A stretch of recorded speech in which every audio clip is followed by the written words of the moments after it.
Hello, everyone, and welcome to another episode of TJ Plays with some AI stuff. In this episode, I want to talk about Figma Slides and how Figma Console MCP can support it. This is what I want to do, and I think we'll have some fun here. I want to take a blank slide deck. This is like one of the, starting from a slide deck template. I want to take this template and I want to style it like Brad Frost's styles. So I'm calling it Brad Frost Web Slideshow. And the purpose of this is to try to use Figma Slides to help with some of the slide deck presentation stuff that we're doing for the AI and Design Systems course. So the first thing I want to do is, can you get me a Figma status, please?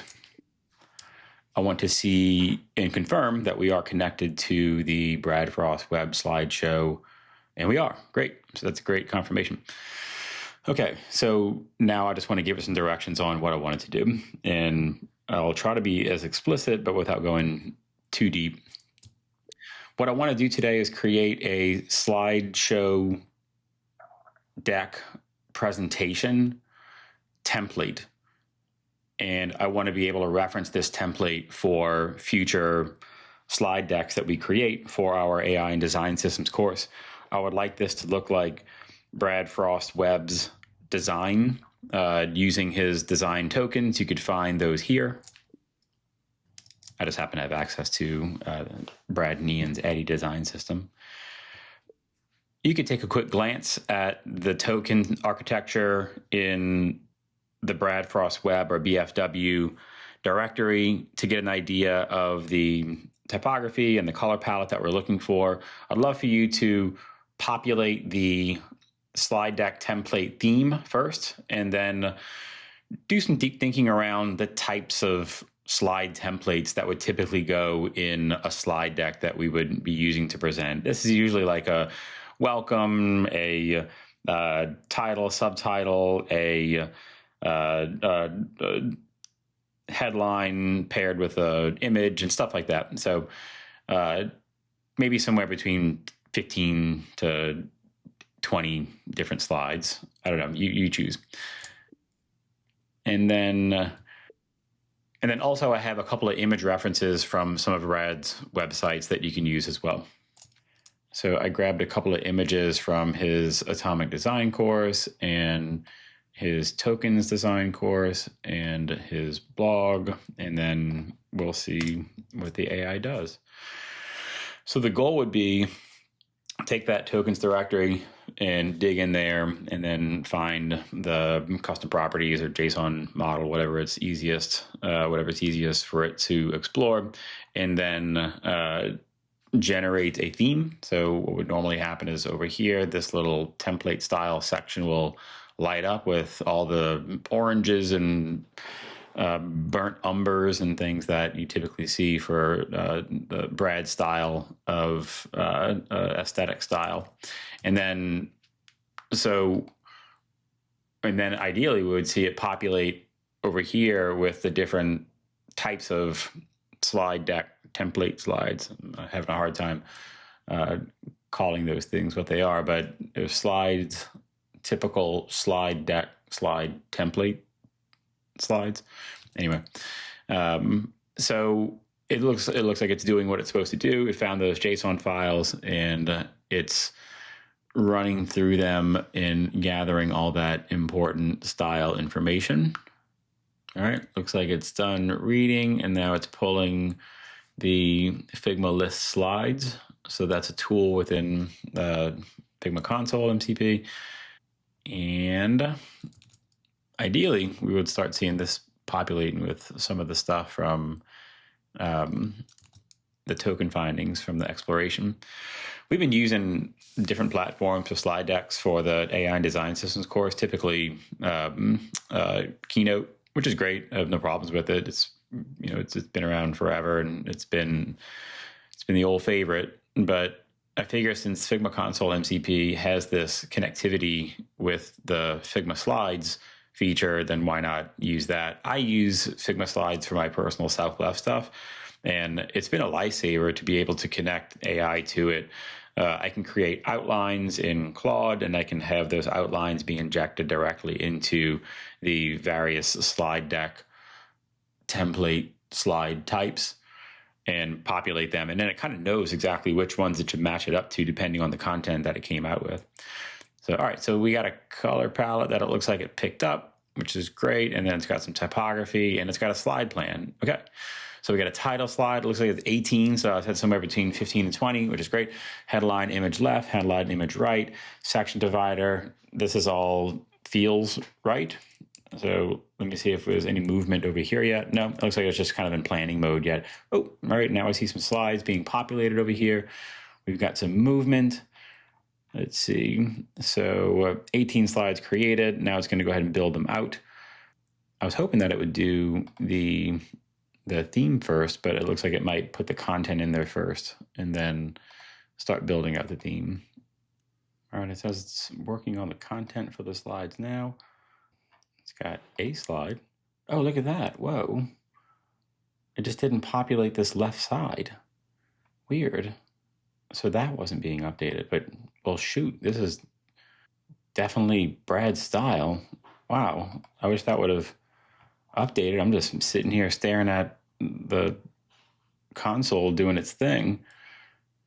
Some of the type's a little small in here, but we'll fix this. But man, that's from an aesthetic point of view, that's not bad. So this is looking good so far. That's pretty cool. I like that. That's a great quote slide. Look at that. It looks like it didn't do this yet, but I'm gonna yell at it in a second just to make sure that it goes back and fixes up some of these things. I think some of these, the body copy or the whatever type size this is or whatever you're calling it, it's a little small. But man, this is for a first shot. This is pretty good. Looks like it's just got a couple left here that it's still working through. Yeah. So now we're seeing it populate. This is pretty awesome. So we got a code one. I didn't give it any design direction either, which I think is pretty cool. All I said was like, actually I did, so I'm lying. I did. I gave it design direction from Brad's existing websites. I took full screenshots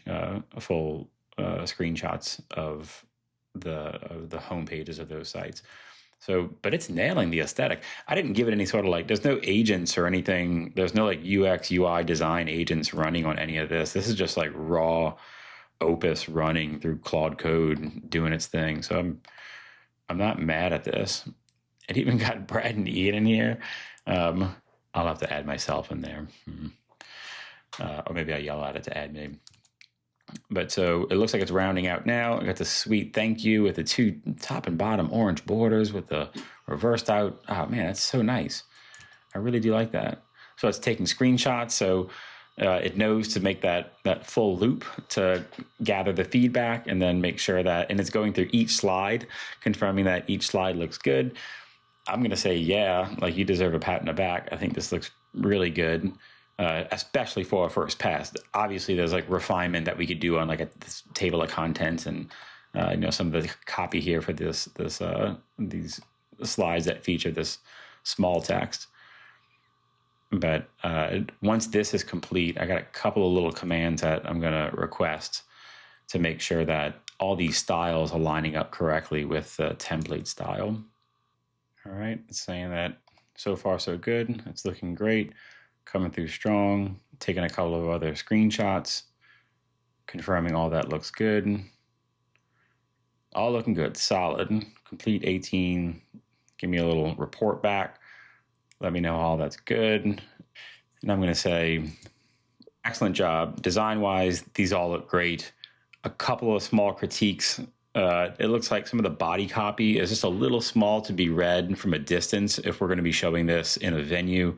I'd love for those to be enlarged a little bit. I'd love to also take accessibility into concern when we're designing these slides. So let's please focus on the typography and increasing that a bit.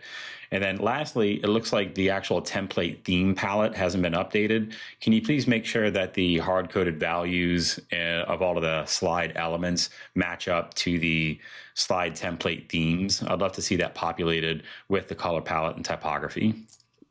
So far, it's just been one prompt that gave us all of this that we're seeing here, which is pretty sweet so far. So I think this is a a really good execution for the first run of what we've been doing, or what we set out to do here. Just taking a look through some of these slides, waiting for the response. All right, got the feedback. Let me first check the slide theme and then batch update. So it's looking through, so good, all 18 slides found. It's going to check the typography for them, and then hopefully it'll address the issue with the small copy. All right, looks like it's looking at the theme structure now and understanding where it can line up the styles. Now we can see the full picture. The theme uses enter for everything, so it looks like it's got some vision into what's going on here. So we should be seeing, oh, there it goes. We just watched it happen in real time. So go over here. There's the title. That's obviously, that's Montserrat. We got the brand Brad Frost Web, Lee Gothic condensed typeface. And then so this should be updating soon as well. And there they are.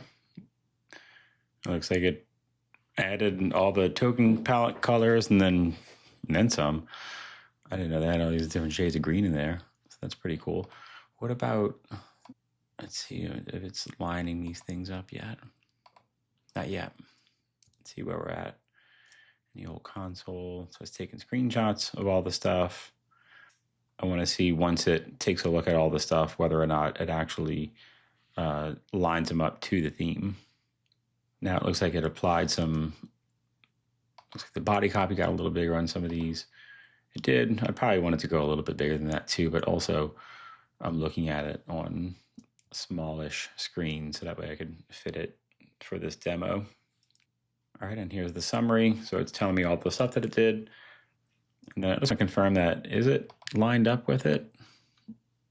I don't think it is, because it's saying custom, so it should be using one of these things. So I'll say all the typography and the colors look great. Now I just want you to line up the slide content to the theme that you just created to ensure that none of those are using like hard-coded hex colors or custom font sizes or font families.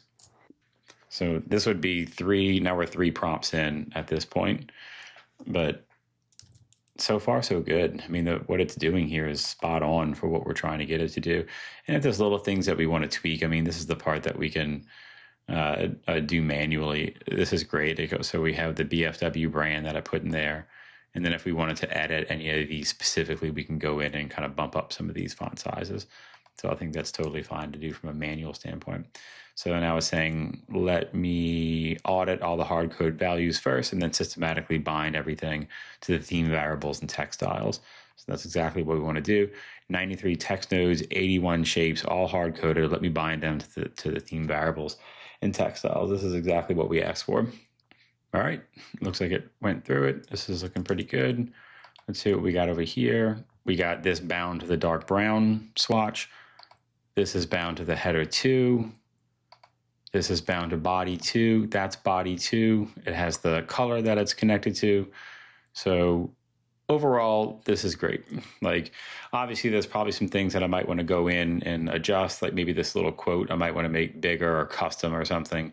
But we just generated a whole slide deck template in around 20 minutes or so. So I think this is pretty awesome. So for any of the people who are taking the design systems, the AI and design systems course, stay tuned because you'll probably be seeing these slides and some of the lessons and chapters that are upcoming.